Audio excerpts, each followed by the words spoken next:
क्या CBSE board में वाकई स्कैम हो गया है और नंबर कम सबको आ रहा है और ज़्यादातर स्टूडेंट फेल हो गया? क्या यह सच है? मेरा खुद का भाई जो है इस बार सीबीएसई दिया था और मैं एक जो हूँ बिहार बोर्ड दिया था। मेरा भाई का रिजल्ट फेल आ रहा है, आरटी शो कर रहा है तीन तीन सब्जेक्ट में, जबकि वो अपने दोस्त के साथ साथ में पढ़ा था और उसका दोस्त अच्छे नंबर से पास हो गया और मेरा भाई अटक के रह गया। तो मेरे भाई का नाम अंकुर है और इसी के बारे में आज हम बात करने वाले हैं। आप सबों का क्या राय है आप लोग जरूर बताइएगा। इसका तीन तीन सब्जेक्ट में आरटी लग गया है और इसको अब दोबारा से एग्जाम देना पड़ेगा और हम ऑलरेडी एनआईओएस का काम कराते हैं, तो अपना भाई का भी हमको एनआईओएस का कराना पड़ेगा ताकि ये इसी बार जो है एक अच्छे जगह जा सके। ये मेरा दूर का रिश्तेदार का भाई लगता है और ये मेरा करीबी भी है, तो इसका हेल्प हम जरूर करेंगे। तो आपको हम जैसा कि बता दें, इसका मैथ्स के अंदर जो है इसका स्कोर आया था 33 और इंग्लिश में 88 और केमिस्ट्री में 40 और फिजिक्स में 42 और हिंदी में 86। तो इंग्लिश और हिंदी में दोनों में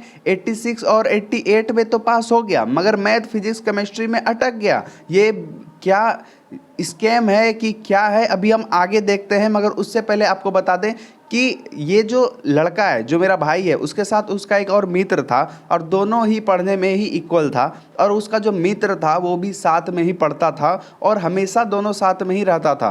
मगर जब वो एग्ज़ाम दिया तो इंग्लिश में 95 आ गया जो उसका दोस्त था और उसका मैथ में 56 आ गया और वो पास हो गया। और फिर उसके बाद फिजिक्स में भी उसका 56 आ गया, पास हो गया, और केमिस्ट्री में 68 आ गया और वो पास हो गया, और हिंदी में भी पास हो गया, 88 आ गया। तो ओवरऑल उसका बहुत अच्छा परसेंटेज भी रहा। और इसका जो मेरा भाई है उसका तो भाई साहब लिटरली आरटी आरटी आरटी तीन सब्जेक्ट में मैथ फिजिक्स और केमिस्ट्री में लग गया। मेरे भाई को ऐसा लग रहा था कि शायद सर्वर का प्रॉब्लम हो गया है, ग्लिच हो गया है, बट ऐसा नहीं था। उसका दोस्त पास हो गया और बाद में इसको पता चला कि यार ये तो भाई आरटी रह गया, मतलब ये अभी इधर ही रह गया। रिजल्ट में लिखा हुआ आ रहा था कि इसेंशियल रिपीट, मतलब अब आपको रिपीट करना पड़ेगा। क्या ये कहाँ तक सही है? तो इस बात पर भी हम आपसे अभी डिस्कशन करने वाले हैं। देखो, मेरा भाई का कहना है कि भाई मैं भी पढ़ाई कर रहा था और वो मेरे साथ भी पढ़ाई कर रहा था, मगर मेरा इतना बुरा कैसे हो सकता है जबकि हम दोनों ने सेम ही पढ़ाई किया था और वो उसने क्या कर दिया? तो कहीं ना कहीं तो भाई ये फॉल्ट तो किया ही है अंकुर ने। बट हाँ, उसका जो मित्र है उसने जो है सही सही चीज़ों को अच्छे से पढ़ा या फिर अच्छे तरीके से लिखा, इसलिए शायद उसका एक अच्छा मार्क्स भी बन गया। बट इसको जो लग रहा था कि सर्वर ग्लिच हो गया हो या कुछ और हो गया हो, 2-4 बार चेक भी कराया, फिर भी जो है इसको देखने मिला कि भाई साहब ये अब तो फेल हो गया, तीन सब्जेक्ट में अब दोबारा से रिपीट करना पड़ेगा। तो अगर इसका कहना है कि देखो स्कैम इस प्रकार से भी है कि ये 14 से ज़्यादा सीट भरा था और अगर एक सीट पे भी एक नंबर मिलता तो 14 नंबर मिल जाता, मगर इसको तो थ्योरी में फिजिक्स और केमिस्ट्री में मिला ही नहीं, जबकि ये पूरा फिजिक्स और केमिस्ट्री में 14 से भी ज़्यादा पेजेस भर रखे थे और उसमें एक एक नंबर भी अगर मिल जाते तो शायद इनका 14 नंबर प्लस आ जाता, मगर नहीं आया। मैथ्स में 14 नंबर है थ्योरी में और फिजिक्स में 12 नंबर और केमिस्ट्री में 11 नंबर आया है और आरटी लगा हुआ है। तो देखो, उसे लगा उसकी गलती है, बट जब यूट्यूब खोला तो बहुत सारा स्टूडेंट भी था जो कि अपना अपना बता रहा था। तो कुछ स्टूडेंट्स ने कमेंट भी किया, तो उनका कहना था कि भैया मेरा कहाँ 70 आने वाला था और 9 नंबर और 10 नंबर आ रहा है, क्या ये सही है? तो उसका दोस्त सब पास हो गया, मगर बहुतों का कहना था इस पर कि सीबीएसई वाले स्कैम किए हैं। आप सबों का क्या कहना है इस पे आप लोग कमेंट में ज़रूर बताइएगा। और इसका अब समाधान एनआईओएस ही कर सकता है, क्योंकि समय है नहीं और 2 महीने का करीबन समय, 3 महीने का समय लगता है और अक्टूबर वाले में बहुत ज़्यादा समय लग जाएगा। जैसा कभी ये 3 सब्जेक्ट में फेल है तो इसको हम ऑन डिमांड करवा देंगे और ऑन डिमांड में जो है फेल वाले स्टूडेंट का भी रजिस्ट्रेशन हो जाता है, इसका भी रजिस्ट्रेशन करवा देंगे और उसके बाद जो है इसका आगे का प्रोसीजर हम कंटिन्यू लगा देंगे। आपको बता दें एनआईओएस में इसका जो है हमको बातचीत करना पड़ेगा और सेंटर पे इसका हमारे ही सेंटर पे करवा के इसका एग्ज़ाम वगैरह दिलवा देंगे, एकदम हो जाएगा बढ़िया परसेंटेज। और अच्छा परसेंटेज लाएगा तो प्लेसमेंट में भी दिक्कत नहीं होगा, कॉलेज में भी दिक्कत नहीं होगा, 2 जगह पे हो जाएगा। मगर अंकुर के साथ जेन्युइन बहुत बुरा हुआ और भी जो लड़के के साथ हुआ है, हम ये चाहते हैं और इसने बोला है कि भाई जस्टिस होना चाहिए। ये बहुत गलत हुआ है। बहुत सारे ऐसे यूट्यूब पर न्यू स्टूडेंट्स आए हुए हैं जो यूट्यूब पर वीडियो बना के भी डाले हुए हैं, और उनका भी यही कहना है कि भाई ये सही में स्कैम है। क्या ये कहाँ तक सही है ये नहीं मालूम, मगर इतना कह सकते हैं कि कोई भाई 14 सीट भरा और उसमें से 14 नंबर भी नहीं आ रहा है। ये तो आश्चर्य की बात है कि एक नंबर भी नहीं दे पा रहा है सीबीएसई बोर्ड। आखिर ये पेपर कितना हार्ड चेक कर रहा है? क्या ये जेई मेंस लेवल का, जेई एडवांस लेवल का जब फिजिक्स में क्वेश्चन दिया था पिछले साल, तो भाई साहब इस बार क्या कर दिए भाई तुमने? इस बार तो तबाही तबाही ला दिए, मतलब पेपर ही गुल कर दिए तुम। पेपर ही चेक करना भूल गए क्या? हाँ, या फिर आपने ऐसे ही नंबर दे दिया, बस कितना पेपर लिखा था उससे माइनस करके और दे रहे हो।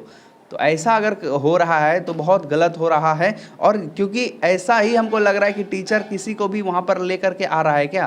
क्योंकि किसी किसी स्टूडेंट का इतना कम नंबर कैसे आ सकता है जबकि उसका एक्सपेक्टेड मार्क्स 70 है और वो भी श्योरिटी के साथ। तो हाँ, इसमें जिनको भी अगर लग रहा है तो रीचेक कॉपी करवाओ, रीचेक में डालो, ताकि आपका जो है नंबर जो आपका कट रहा है वो नंबर वापस आपको आकर के मिल जाए। ठीक है, अगर नहीं भी मिल पा रहा है तो फिर एनआईओस के लिए आप कांटेक्ट कर सकते हैं डिस्क्रिप्शन में दिए गए नंबर पर। ये तब करना जब उस पर नहीं हो रहा हो और 75 नहीं बन रहा है तो उसके लिए भी कांटेक्ट कर सकते हो। और हाँ, बिल्कुल अच्छा नंबर लाने का प्रयास करो और ड्रॉप व्रॉप लेने का मत सोचो। इस साल अगर कॉलेज ले रहे हो तो मैं ड्रॉप आपको क्यों नहीं लेना चाहिए उसका भी फैक्ट आपको आने वाला है, इसी चैनल पर आपको मिल जाएगा वीडियो, तो आप वहाँ भी चेकआउट कर सकते हो ड्रॉप क्यों नहीं लेना चाहिए। हमने सेकेंड ड्रॉप लिया और तब भी जा करके अच्छा इंप्रूव नहीं हो सका, जबकि 99.1 कहाँ था और अब भी 93 कहाँ है। तो आप समझ सकते हो कि किस लेवल पे था और किस लेवल पे अब आ रखा है। तो इसी वजह से आप भी इस भूल को मत कीजिए और ड्रॉप लेने की गलती को भी मत कीजिए। किसी दोस्त को देख करके खुद के अंदर जुनून ले करके कम परसेंटाइल आ गया है तो, और बहुतों का तो 96 भी ला करके ड्रॉप लेते हैं। तो फिर कोई बात नहीं है, अपने जज्बात और उसके माता पिता के इस जज्बात को कि वो इतना सपोर्टिव हैं, तो उसके लिए हम बहुत बहुत बहुत धन्यवाद करते हैं कि ऐसे पेरेंट्स हैं, ऐसे सपोर्टिव हैं उनके गार्जियंस। ठीक है, तो देखो अभी जो भी रिजल्ट इसका हुआ है तो जिनके साथ साथ हुआ है वो लोग तो कमेंट करना ही, बताना ही अपने बारे में। और हाँ, रीचेक कॉपी करने के लिए डाल दो। और अगर आपको लगता है कंपार्टमेंटल या फिर जो है अगर आपको लगता है कि फिर से एग्ज़ाम देना चाहिए तो दे लो। और हाँ, अच्छा परसेंटेज वगैरह लाना चाहते हो तो आईआईटी एनआईटी में जाना चाहते हो तो एनआईओएस बोर्ड से आप कर सकते हो। और ये स्कैम है या फिर स्कैंडल है या फिर स्पैम है, क्या है भाई? तो ये सब तो अब आप पर निर्भर, आप पर छोड़ते हैं हम। आप सब बताना कि आखिर ये क्या है। ठीक है, और हाँ, अभी के लिए मैं अपने भाई को एनआईओएस बोर्ड में नाम लिखाने जा रहा हूँ। एनआईओएस बोर्ड में उसका ऑन डिमांड पे पहले प्रयास करते हैं या फिर अक्टूबर वाले में कर देंगे और तब जा कर के वो एग्ज़ाम दे लेगा और 4 सब्जेक्ट दिलवाएंगे। एक सब्जेक्ट का टीओसी करवा देंगे जो कि उसका हिंदी सब्जेक्ट का टीओसी हो जाएगा जो 86 नंबर आया हुआ है। और इंग्लिश, मैथ, फिजिक्स और केमिस्ट्री का जो है हम उसको एग्ज़ाम दिलवा देंगे और उसमें अच्छा परसेंट उसको करवा देंगे जिससे कि वो अपना प्लेसमेंट वगैरह में भी जा सके और अच्छा अपना लाइफ को एक अच्छे लेवल पर लेके जा सके। तो देखो अभी तो इसेंशियल रिपीट करने का दिया है, तो अगर इसमें रीचेक कॉपी के लिए तो पहले डालेगा ही, देन उसमें पर सब्जेक्ट पैसा भी लगता है यार। ये बहुत बड़ा हमको लगता है ना कि सीबीएसई वाला भी अब धंधा बना लिया है। मतलब अब ये वैसा रहा नहीं, वही धंधा तो पहले से इसका चल रहा था मगर अब थोड़ा ज़्यादा ही लेवल पे लेकर के चला गया। अब कैलकुलेशन इन लोगों का बहुत तगड़ा हो गया है कि अब फेल करना है भाई, तेरे को फेल करना ही है। 15 लाख में से या 10 लाख में से तुमको 2 लाख बच्चा को ही नहीं, 4 लाख बच्चा को फेल करना है, 3 लाख बच्चे को फेल करना है। ठीक है, कि पैसा आ जाए। मगर अब भी देखो बहुत सारा ऑप्शन खुल चुका है तो इन लोगों का धंधा ठप भी हो सकता है और कहीं ना कहीं अगले साल इम्प्रूवमेंट देखने को ज़रूर मिलेगा, ये उम्मीद करते हैं। मगर इस साल बहुत ज़्यादा निराशा देखने को मिला है ज़्यादातर स्टूडेंट से।